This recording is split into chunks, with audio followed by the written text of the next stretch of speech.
Well, he's about to claim his 14th Trainer of the Year title, but the quest for winners for Mark Wallis never ends. This Friday he has two runners, two finalists in the Bet365 Challenge Cup final at Oxford in Minnie Bullet and Mad for Sterling. Then on Saturday, the gala card at the Brighton and Hove Stadium, the two big finals there in the Coral Olympic. Newinn Syd goes for Imperial Kennels. We caught up with a champion trainer, looking back, but also looking forward.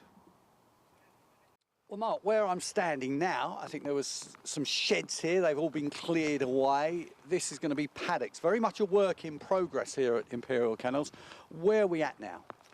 Well, I think when you came down earlier in the year and we were just starting the MWD partnership off, I said the more you come down here over the next few years, you'll see some dramatic changes to the whole of the Imperial Kennels. And of course, we've now started. This is a long project. This is for a 10-year project. But you know, my first thing that I wanted to do was to redo all the paddocks, have them all levelled out. As you can see, we've got brand new fencing, and we're going to have new sort of partition fencing for where the paddocks go, and just basically, you know, there's four acres to cover here, so it's a massive job, but it's the first real big job. But it's what me, Mike and Michelle discussed with the MWD partnership, that over the next few years the standards of everything that we can possibly do to be the best are going to be done, like, you know, right from you know, not just the improvements in Imperial Kennels, but we've already, obviously, with everything else we do, staff, welfare, conditions of work and pay and pensions, and, you know, we've started that straight away. We've got superb kennels here. We wouldn't be doing as well as we've done over the years if they wasn't superb, but we plan to change the whole of Imperial Kennels to a state-of-the-art complex, which will be the pride of greyhound racing. It's going to be a few years, and as you say, it's great seeing them just start now, like, you know, and you know, I'm really looking forward to what's to come. Very much an industry leader, that has to be, or is the ambition. You talk obviously about the MWD, Mike Davis, Michelle Connolly. How would you sum up then the 6 to 8 months that it's been with us? Been pretty much a success, hasn't it? Yeah, of course. When we came together just this time last year, just before, and decided and agreed to everything that we wanted to do in greyhound racing, you know, it was a massive change of direction. As people know, I'm 60 next year, but this isn't just for me. This is for my family. My children, Daniel and Emily, and obviously Sarah and Linda and Sid, are heavily involved in everything here at Imperial Kennels. So, you know, I want to leave a legacy, you know, for my children when I do eventually retire, that this partnership is really good, and to have the best facilities and the best of everything is something that you could only dream of. Yeah, it's a massive change. You know, the big change was not having any owners, and we lost some of the great, or not lost, the wrong word, but some of the dogs that have moved on. We was doing fabulous well at the start of the year with the likes of Hopes Paddington, Antigua Sugar, Imes and Magic, you know, who won category ones for us early in the year. But we're now just MWD partnership dogs. I think we've done really well for these first sort of 8 months that we've launched and everything. We've had a number of category 1 finalists. We've had 3 lovely winners. I think the highlight being probably Crafty Shivoo winning the Emperor Stakes, but equally Connaught Crow being our first ever category 1 winner in the Sunderland Grand Prix was awesome. Like, that was a sort of almost a monkey off your back to get one so early. And then of course we've got the brilliance of Newinn Syd, who won the Eclipse last month, and we've had 4 category 2 winners and a number of top open. You know, I think we've had something like 170 open race winners for the MWD.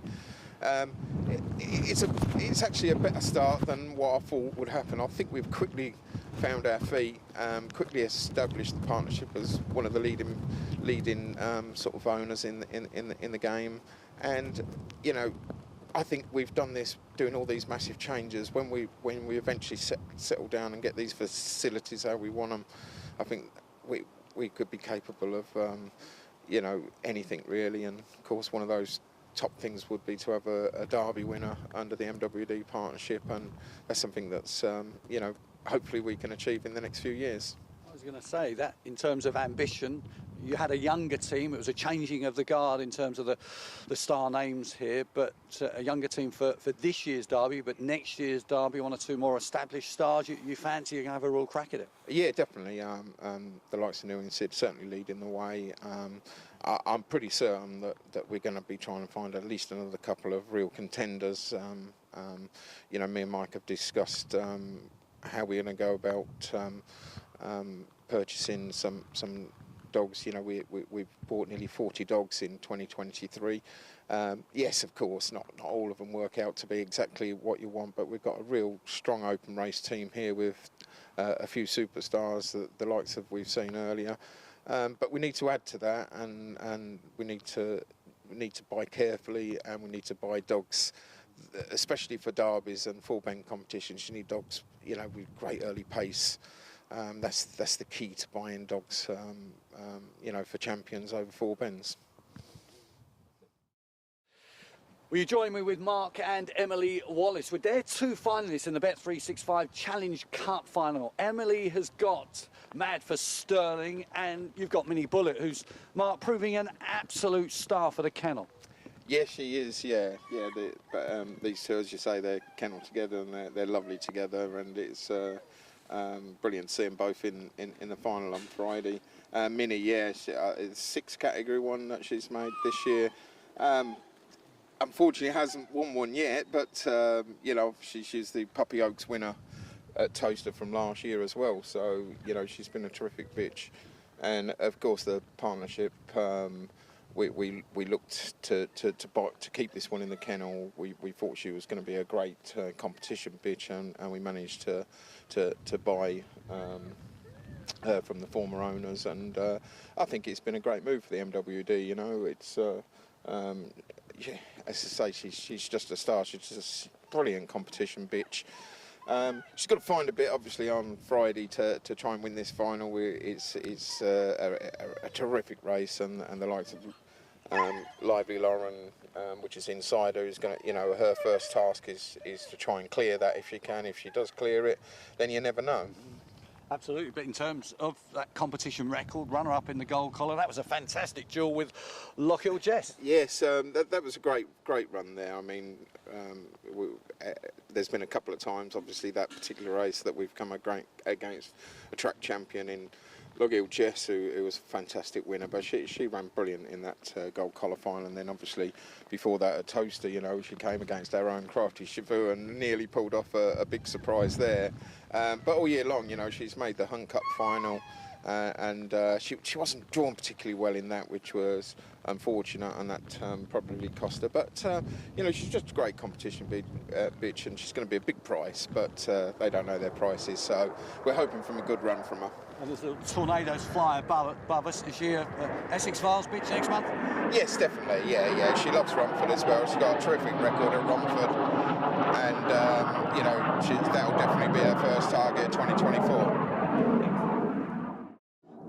Well, welcome back to Imperial Kennels. Joining me is, well, one of ours, Emily Wallis, with Mad for Sterling, one of your finalists in the Challenge Cup final, Oxford on Friday night. And, well, Mad for Sterling, we know his kennel name is... Raheem. I think anyone watching the show when I've been on knows that he's my favourite dog in the world. I absolutely adore this dog. He's so nice, and I'm just so proud that he's made a Category 1 final. What's it about him? He's just so affectionate, like the way he looks up at you. He's just the most innocent dog in the world. He looks up at you with so much love. He loves cuddles, he'll jump on you at every opportunity, and he's just so affectionate. And what's his story? He came over unraced? Yeah, he came over as an unraced pup. We've had him quite a while now. And his first couple of qualifying trials were just before the Derby, and he trialled with Whyaye man, and he got really close to him, so we thought, he's fast, he's definitely fast, but he took a little while to sort of start winning, really. He won his first race at Hove, then it was quite a while till he won his next race, that was at Toaster. And then we took him to Romford, and he just didn't seem to suit the track at all, but we took him back there sort of about a month ago now, and he just took off around there, and he was coming from last to first over 5.75, which is obviously extremely hard to do. Won 3 in a row, so took him to Oxford. He'd won at Oxford sort of a few weeks before that and seemed to really like the track, and he's just taken to it so well. He's running out of his skin. I mean, 5.75 at Romford, probably perfect for him. 35.19, 35.29. He's a greyhound that can leave it at the box. He's not the greatest of trappers. Would that be fair enough? Oh, definitely. He can't trap at all at the minute. He has before, but at the minute he's just not trapping, but it's not too bad. Even at Oxford, he's getting trouble around the bend, but he just recovers from it so well. I think he'll actually stay further than the 650 at Oxford as well. Obviously, if the Hove competition was at a different time, we would have thought about putting him over 740, but I think we've made the right decision of going to Oxford. He's in the final, and sort of the dogs that he's running past are very, very fast dogs to get into second, and he's catching them as well, so yeah. And of course, he's kennelled with Minnie Bullet as well, so the pair of them, well, they've done fantastically to get to the final. Yeah, they have. Minnie's such a fantastic bitch, just such a great competition bitch. They kennel together, they absolutely adore each other, and yeah, they'll be travelling together to Oxford on Friday. Hopefully one of them can win. How do you see the race finally? I'd like Minnie to pop out and lead. We know Matt Sterling, he's not going to lead. He's going to have to do it the hard way. But he never knows when he's beaten, so I'm hoping he could get into a half-decent position and run well enough.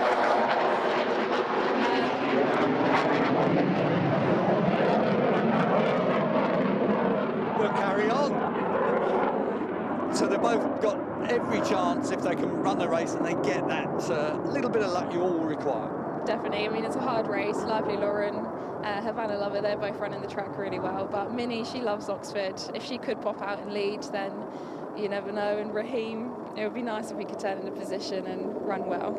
I'm just so proud of him for making the final, to be honest. I love him so much.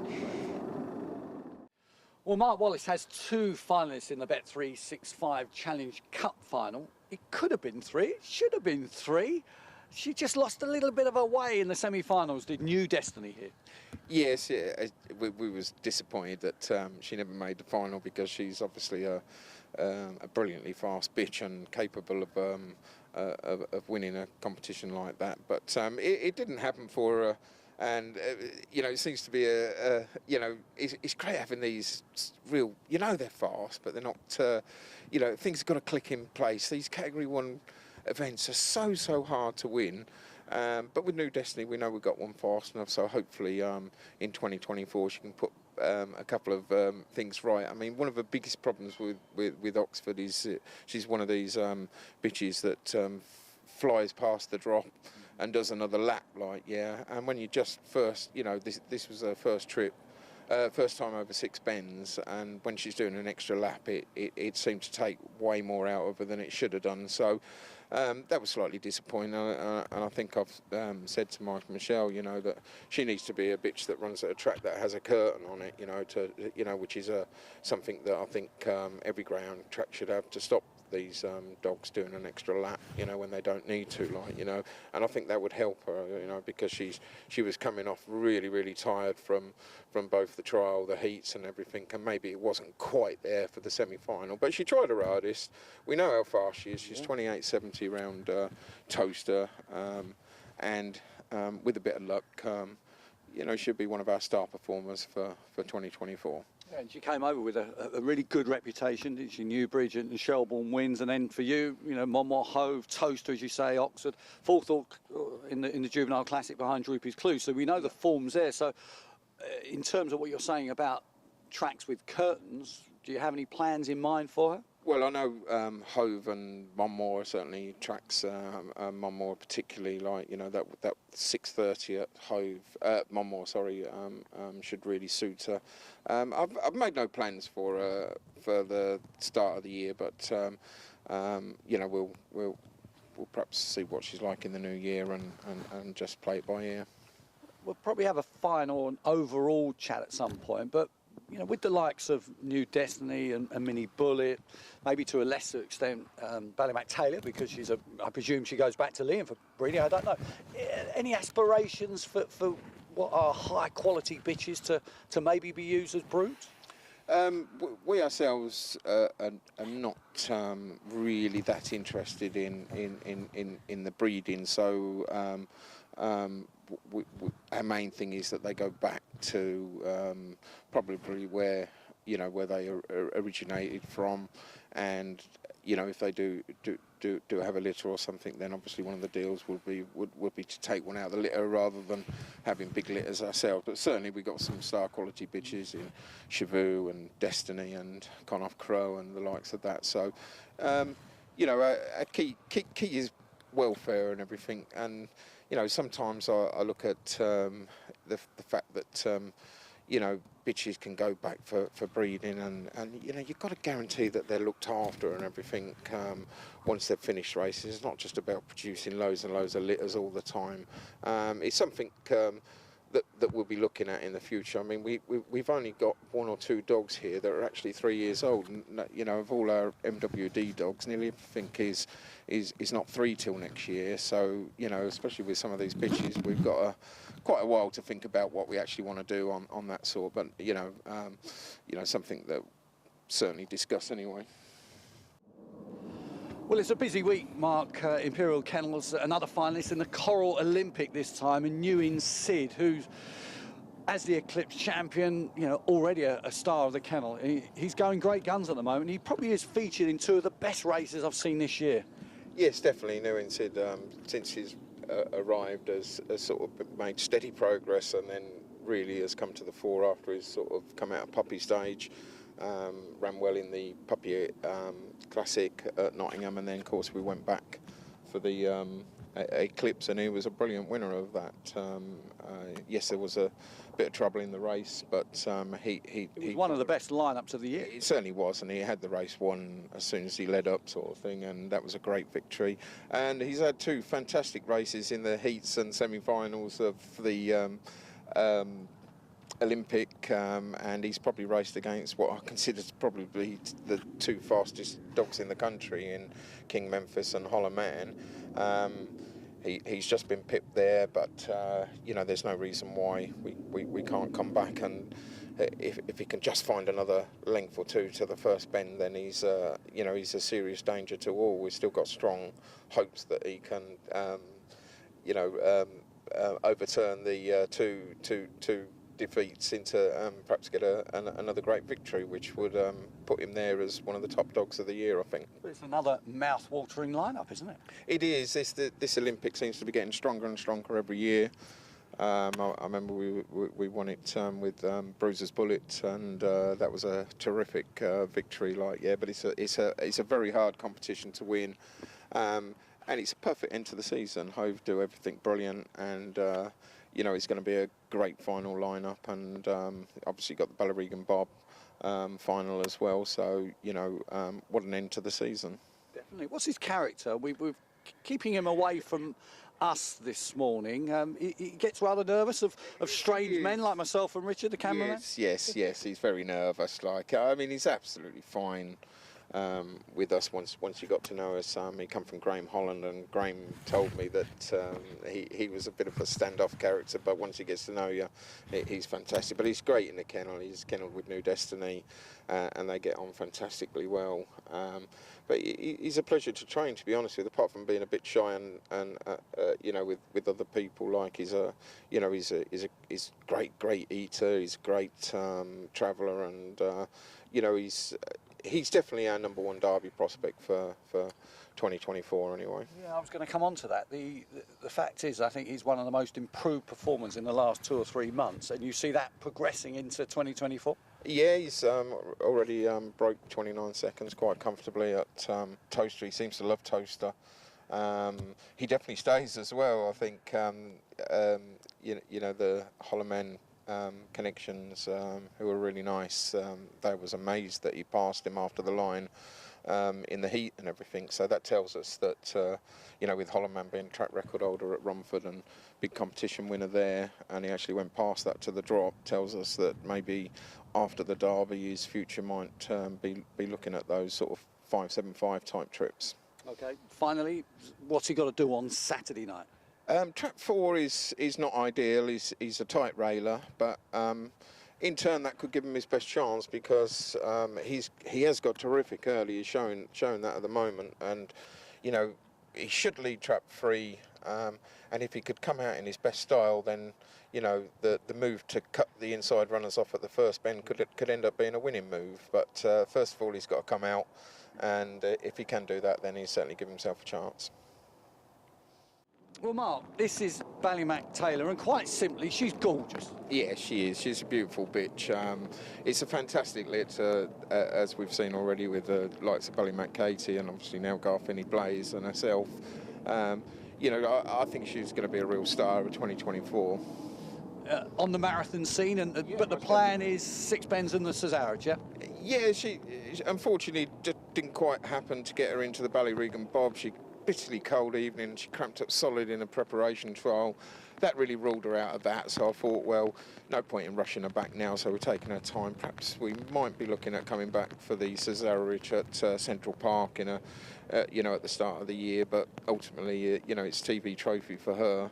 And, you know, if we can get her really fit, I think she's going to be an absolute superstar for the marathon scene next year. And featured, of course, in the match race at Romford, which was, I thought, just a great occasion for the sport of greyhound racing. It went really well. It did, and I was one of the few that absolutely said that no way is this a mismatch. These are two proper good greyhounds. She's probably racing over a distance slightly short of her best, and but it was good for the sport, and fair play to the Bubbly Club for agreeing to it, and you know, let's hope we see more of that in 2024. And just over the way, he's slightly more nervous, Garfiney Blaze, the brother, a relatively recent intake. Yes, he came to us a couple of days after he won at the Winter Festival at Shelbourne. Fantastic win that was, and you know, Mike and Michelle had been looking at this dog for quite a while and had been trying to buy him. Obviously, again, we love the litter, and you know, he's more 6 bends than 8 bends. I feel like the strong 6 bends. So you know, the likes of the Regency and ones like that would be in. But I do think he certainly should get the 8 bends when we need to as well. But yeah, it's a terrific purchase for the MWD partnership, and one that we're looking forward to for next year. He's just started qualifying in now.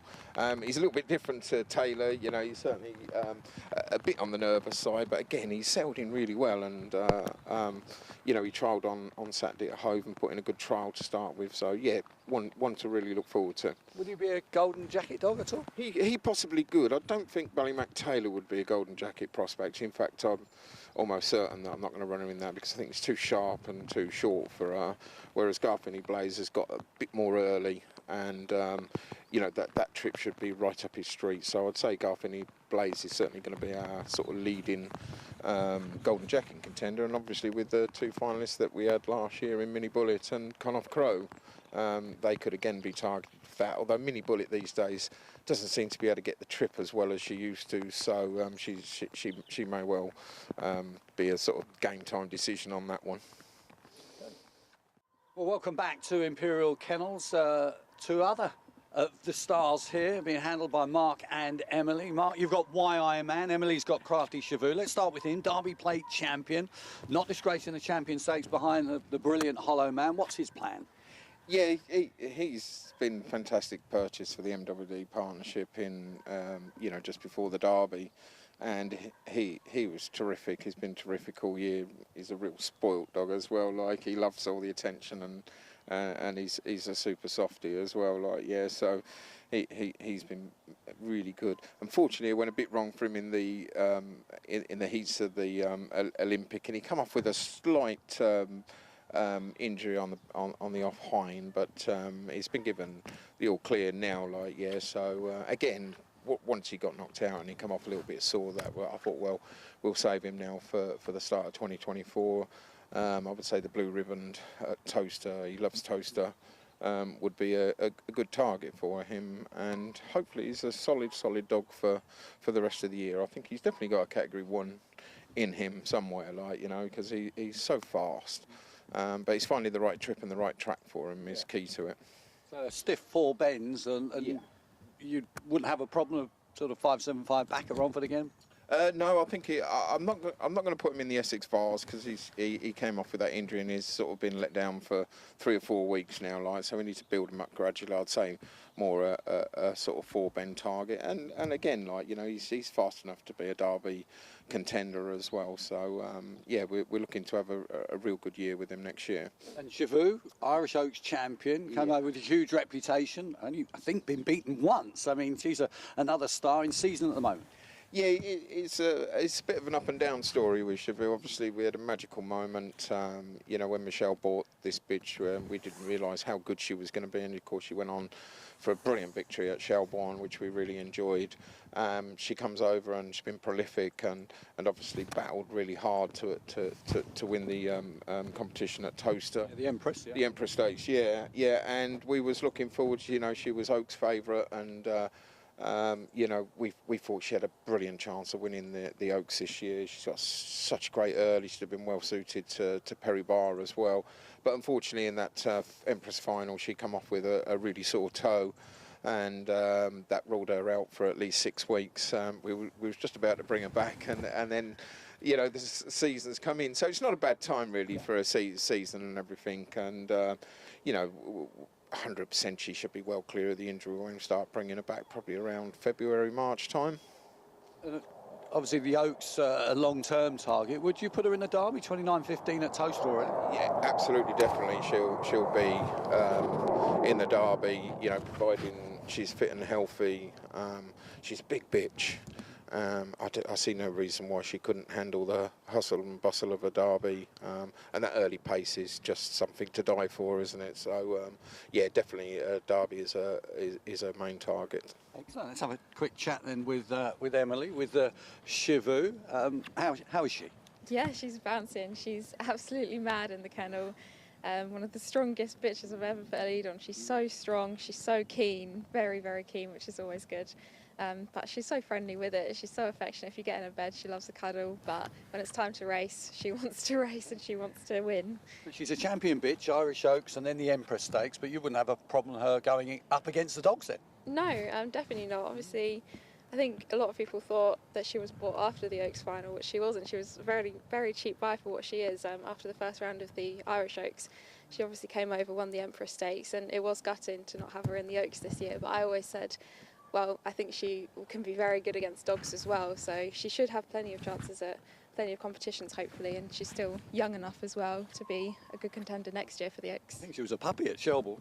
She was, yeah. Okay, so looking forward to having her back on track in due course. Yeah. Definitely, she's a superstar. She's just, the attitude is the best thing about her. I think she's fast, but she has that winning attitude. So yeah, can't wait for all the competitions this year with her when we bring her back. Well, Mark, you're just about to become Trainer of the Year for the 14th time. I mean, that's remarkable in itself. How do you feel about that? Yeah, it's incredible. You know, I thought when we was doing all these big changes this year at, you know, we'd have to settle down. Always pretty confident that we'd get in the top 6, but whether we could, you know, win the title with these massive amount of changes and everything was you know, in question. But really, it hasn't been. Like, you know, as I say, we had a great start to the year. Anyway, as we was doing the changeover with 3 Category 1 winners, and then of course the MWDs had 3 and 3 or 4 Category 2 winners as well, and a host of open, you know, and loads of finalists, you know, and they all score points, and we've actually absolutely smashed our previous best record by some distance, which is something that we're really proud of. We're going to go back in time, but you're going to go for number 15 next year? Yeah, we certainly have a strong team to start the year with, and you know, me and Mike are going to sit there and pick these competitions and see what we can aim for. You know, that's the whole idea of the MWD partnership, is to target Category 1 competitions and having dogs for Category 1s. That alone makes us very strong in the Trainer of the Year. We've always got terrific competition, and obviously the likes of Rab and Patrick have had brilliant years this year, and there's some emergent talent coming through as well. So, yeah, you know, I never set out to win Trainer of the Years, but obviously, you know, you're trying to get dogs in finals and win finals, and that alone sort of projects you up that leaderboard. Okay. So a milestone birthday next year, maybe sometime to reflect as well. And you've been doing a little bit of that and just going through the ages. Is this the 4th decade of your involvement as a trainer? It is, yeah. It's the 4th decade that we're going into being at Imperial Kennels. You know, we can see the old sheds that were knocked down, and you know that's where Linda started. And the day I came here, you know, to bring a couple of dogs that my father owned for Linda to train. There was only half a dozen dogs and a couple of litters of pups here. So it's just amazing what's happened over the last 33, 34 years. You know, the history of the sport is something that I always love and look at, and we can get lost in it sometimes. So go back then to the start.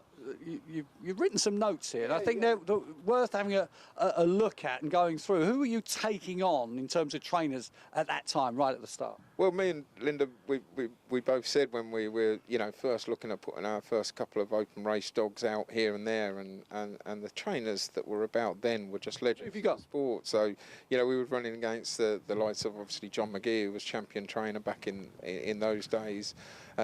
Great trainers like Bill Masters. Obviously, Linda Mullins was getting really established as a top trainer, and Jeff De Mulder was about, the likes of some RPGTV favourites, Barry Silkman, and of course Charlie Lister and Nick Sava were around forever still then. Like, and you know, the list of great trainers, brilliant. Kenny Lindsell, obviously a former Derby winning trainer. Ernie Gaskin Jr., senior, I should say, was one of the toughest trainers. We always loved following his dogs. You know, they were real stars. It seemed like the mid-90s, there was sort of a transition period where all of a sudden all the top Walthamstow trainers were really dominating the sport, particularly with Linda Mullins. Like, you know, Take us through. Yeah, and I mean, it was a great pleasure meeting the legends like John Coleman, Gary Baggs, and of course, you know, on the open race scene, that was being dominated by Charlie and Nick. They were winning most of the competitions, and even then in the mid-90s, we hadn't had a Category 1 winner, and we was just starting to enter a couple of odds and ends, and we used to say to ourselves, how are we going to beat these trainers? But our breakthrough came obviously back in 1999, famously at Walthamstow, when Linda won the Trainers Championship meeting. We was 100 to 1, and that was our big breakthrough. And I think since then, although we was a kennel that was on the rise, I think that year we finished 7th in the Trainers Championship leaderboard, and we came in as a reserve, and we won, and we've never looked back since. You know, a couple of years later, Linda's won the first Trainers of the Year title, and then the second, and then of course, you know, those early 2000s, the trainers' names there are just incredible. Give us a few. Oh, you know, I think those early 2000s, it was actually being dominated by a lot of the Hove trainers, Derek Knight, Brian Clementson, Seamus Cahill, who had a successful stint at Catford and had moved to Hove, and you know, they were moved to Stowe as well. yeah, and Walthamstow, and then we were seeing the likes of Rab and Liz McNair emerge, and Paul Young was a real force with all the strong dogs that he had at Romford, and all on the open race scene. Of course, Dave Mullins has seems to have been around forever, and he's still, you know, one of those great stalwarts of the game who keeps winning big races year after year. And of course, we had some great northern trainers like Barry Draper, Ted Soppett, Pat Rosney, you know, and whenever they brought dogs down to any of the southern tracks, they were always ones to be feared, you know. So I think it was you know, when we took over in 2005, you know, it seemed to be a real battle between us and Charlie Lister for a good 3 or 4 years, you know. I think I was very fortunate to have met who was one of my heroes and a trainer that I always had more than admired. You know, I used to love Charlie Lister and his dogs. I used to love speaking to Charlie, and to actually take him on when he was at his peak was something that through my career I'll always remember, you know. So They were great battles, weren't they? yes, they was, you know, and you know, we had a period once we'd won the Derby in 2009, and then again in 2012 we saw some terrific trainers come on the scene. Chris Olser what a great trainer he was, and he was one of the few to take Trainer of the Year title off of us, like, you know, and then of course we see the talents of Kevin Hutton and Patrick Janssens, when he, obviously my former assistant, who's gone on to be one of the best trainers that there's ever been in the sport and still is, and you know, we've got Jimmy Wright and of course Angela Harrison together. What a team they are. And you can't forget the Mullins, although Linda Mullen had retired. John and Dave have kept that history going. Fabulous trainers, people I really admire, and you know, the likes of Matt Dart, all serious Category 1 winners, like, yeah. And you know, some of these are the ones that we have to beat now, you know, and you know, but we've got some young talent in the game coming through. Tom Helbron, what a fantastic year he's had this year. Belinda Green's had a fantastic year. Young trainers like Nathan Hunt, and I could name quite a few more that you know, we all have to, as oldies, have to watch over our shoulder. They're coming to get us, you know. It's you know, I think the history of the sport is truly amazing, and it was, you know, for a couple of hours last night I was looking at all these great names that in the 4 decades that we've been training, that we've been running against, and apologies if I've left some great ones out there, like, I know there's been plenty, like, yeah. So if we can do it for the rest of this decade, you know, that'd be truly memorable. And what you're doing here at Imperial Kennels, we've spoken about trying to raise standards, and Greyhound racing, you know, should be doing the same, is doing the same. Obviously, we've just seen the launch of Premier Greyhound Racing, or imminent launch of Premier Greyhound Racing, and you feel, again, those levels might just be raised once again. They need to be. Well, yes, definitely. You know, sometimes you can get carried away with all the negativity that seems to be rife in our sport all the time. There's not a lot I can do about it. I said to you know, when I speak to some of the old trainers, they say things like, oh, it was never as good as it was back in the 60s or the 70s, then it was never as good as it was in the 80s or 90s. When I say to Daniel and Emily, you know, oh, this ain't as good as it used to be when we was at Walthamstow and everything, well, they don't know that. They only know what is here currently, and they absolutely love the sport, yeah? And to them, you know, it's about the present, and that's what we should be concerned with now. You know, we're trying to do everything that we can right in the right way, and, you know, yes, it's not going to please everybody, and we're all going to have a level of criticism here and there, and you have to take that on the chin, sort of thing, like, you know, in this day, and you know, these days with the social media, you know, that was never about back in the early 90s and everything. If you had something to say, you used to say it to your face. Now it's quite easy to say things on keyboards and whatever, you know, so, which is